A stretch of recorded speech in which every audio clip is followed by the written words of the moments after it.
Our next speaker is Mr. Ben Bryant, who is a Marine Market Manager for Kluber Lubrications. The title of his talk is The Case for Environmentally Acceptable Lubricants, Reducing Operational Discharge of Lubricants into Oceans and Other Water Bodies. Ben Bryant joined Kluber Lubrication in 2011 as the Marine Markets Manager responsible for new business in the marine industry.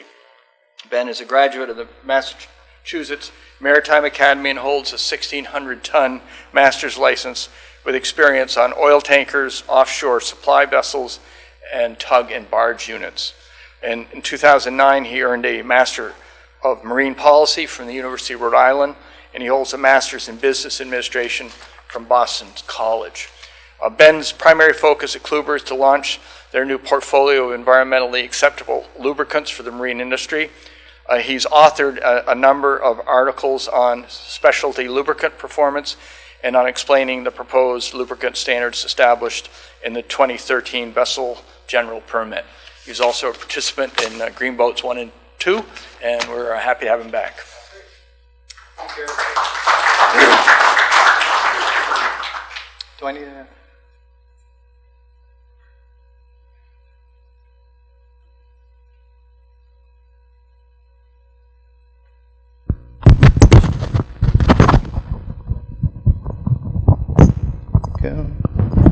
Okay, can everybody hear me now?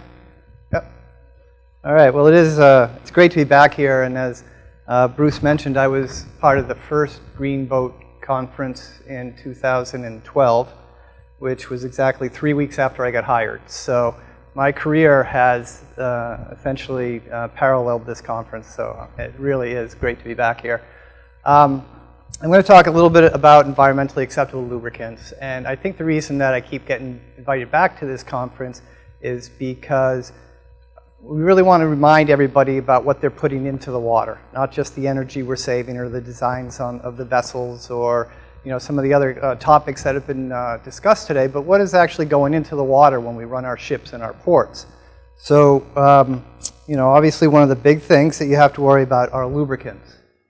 Lubricants are used to make your machinery run better, reduce the energy used to run your machinery, keep it from rusting. There's a lot of reasons to use lubricants, but primarily what you're using today when you use a lubricant is an oil-based lubricant, a mineral oil-based lubricant, which is non-biodegradable, bioaccumulating, toxic. There's all kinds of problems with mineral oil-based lubricants. So there's a big movement towards environmentally acceptable lubricants. So I thought I'd start today with defining what that is, an environmentally acceptable lubricant. Prior to this definition, people would go out to market with lubricants and they'd have all kinds of claims about how good they were for the environment. And they may have improved one aspect or another on over a mineral oil.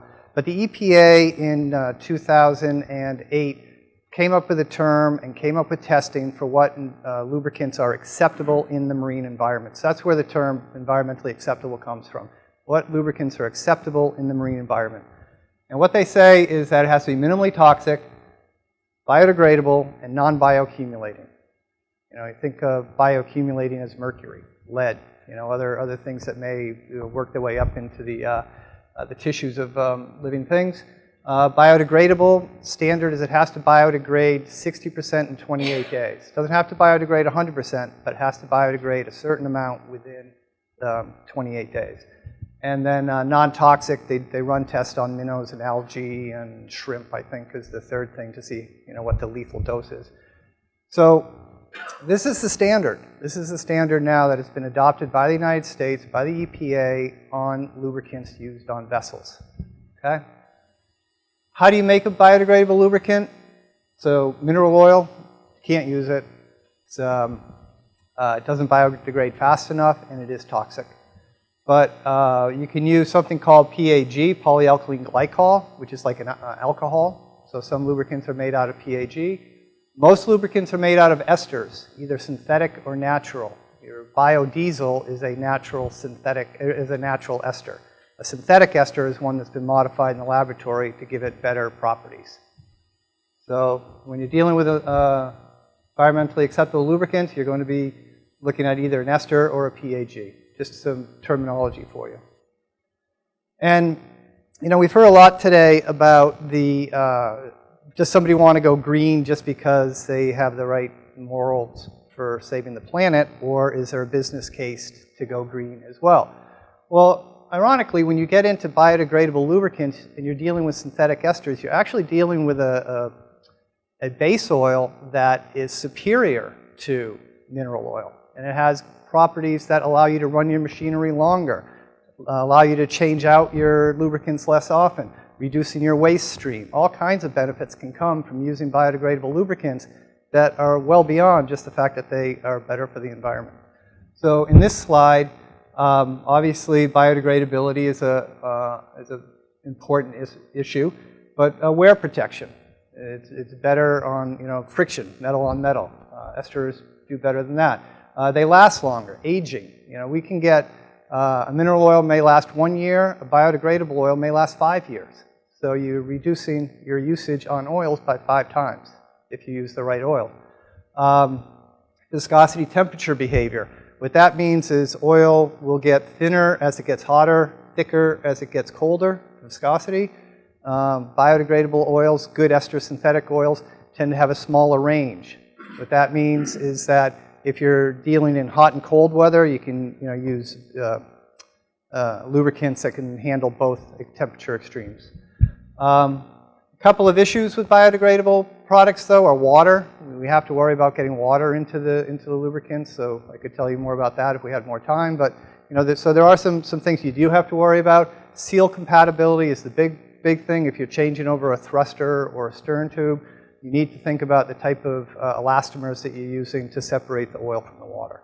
But there are some real benefits to these beyond just being biodegradable. So, why should we all care about whether we're using EALs on our vessels and in our ports?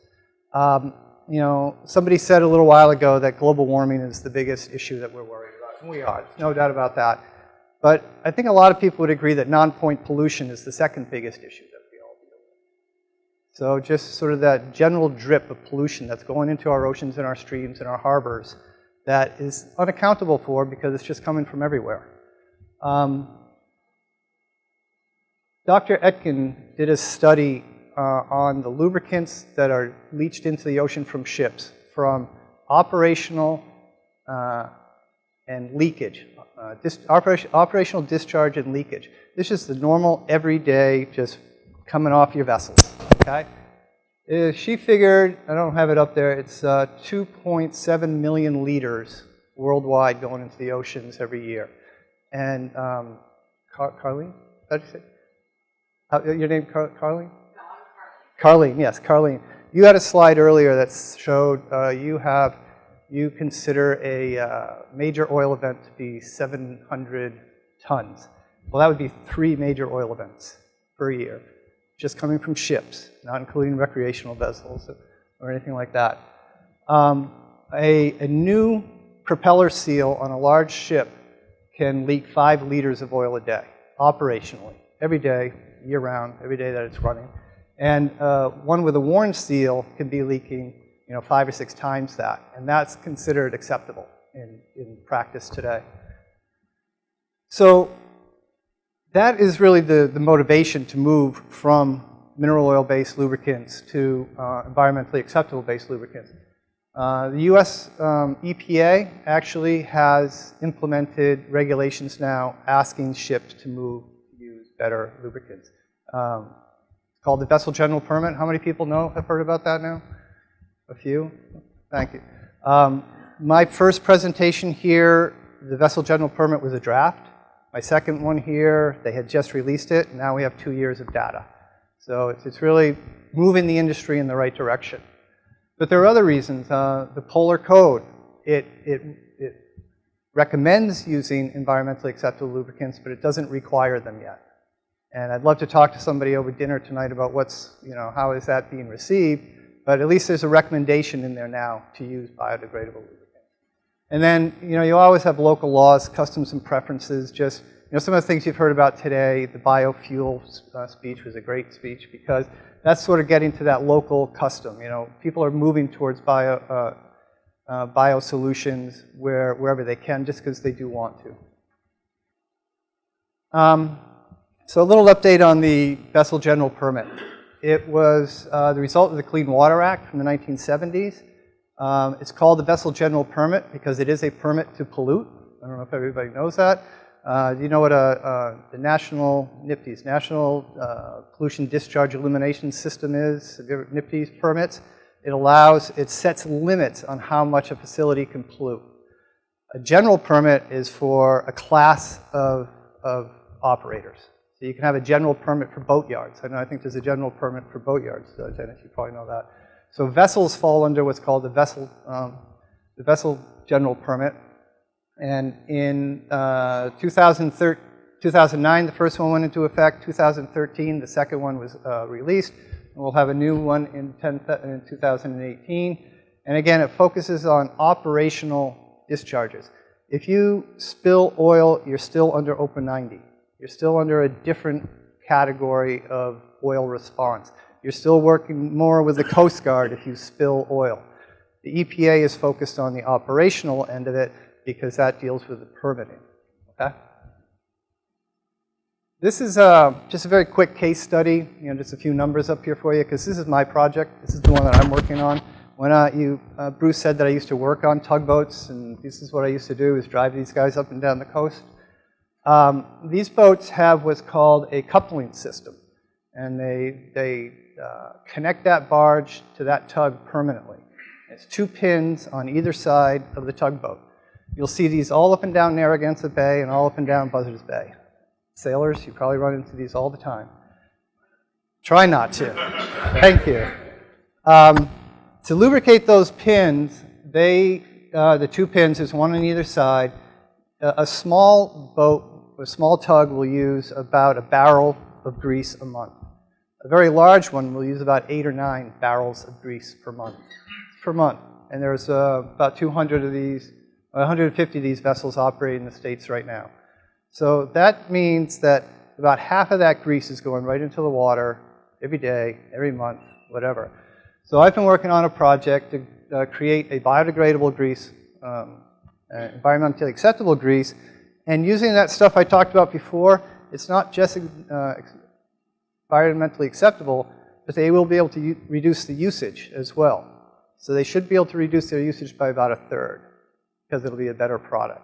So, I don't know where Gregory is, but it kind of falls in line with, I can't go out and sell this product to a tugboat operator and say, you have to spend more money and be good for the environment. But if I can tell them that you're going to use less grease, then they're interested.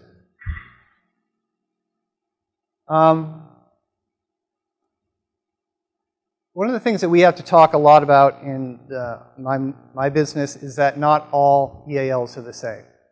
They have different, just like if you buy car engine oil, you can buy a big range of synthetic versus natural, whatever. But the same thing happens with biodegradables.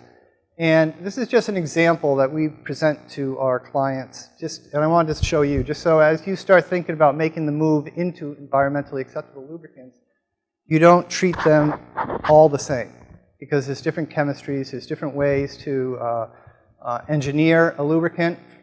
These are some of the things that we would be looking for: the oil film thickness of a lubricant, the shear stability. Shear stability means how well does the viscosity hold up over time. Oxidation stability, how well does it deal with heat and oxygen. Whether it holds water or it doesn't hold water. I mean, these are all attributes of a product that you would want to look at before you select one environmentally acceptable lubricant over another. And this, without going into the details, this is a study that we did on our product versus some competitors' products on what's called shear stability. And it means how well does that product hold up over time on viscosity. So if you buy a viscosity of 100, does it stay at 100 while you're using it? And we found that there are some products out on the market that lose over 60% of their viscosity very quickly because of the engineering that there's a rush to get products out to the market in the last couple of years. The regulations were out there. They were requiring ships to start moving towards these things. Companies were starting to put products out on the market and say, hey, we have an environmentally acceptable lubricant, use our product.